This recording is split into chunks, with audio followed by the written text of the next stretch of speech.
করো, ক্ষুধা লাগছে। মাংসটি এখনো বেজে নাই, কোন কালে বেজবে আর রান্নু। কি হইছে? মাংস রান্ধি দেখো না সোহে, আজকেও আবার মাংস?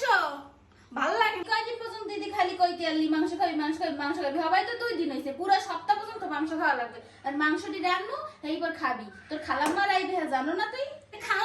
খালাম্মার এই কয়দিন পর্যন্ত মাংস খাইছে না, আজকে একটু মাছ খাইতে পারে না, সাতার মাছ খাইতে মাংস খাইতে আর ভাল লাগে না।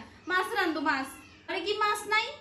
না ঘরে মাছ নাই, এই এক সপ্তাহ পর্যন্ত মাংসই খাই দিবে, মাংস ছাড়া আর কোনো কথা নেই। তোমার ওগুলোকে ডেলি ডেলি রান্না নেই আমি, হ্যাঁ আমার আর কোনো কাম নাই। কিন্তু কেমনে মাংস খাবো, আর খাইতে ইচ্ছা করে না। আল্লাহ, গরুর মাংস মাংস মাংস মাংস মাংস, আর এই 1 বছরে মাংস রান্না না। পরের দিন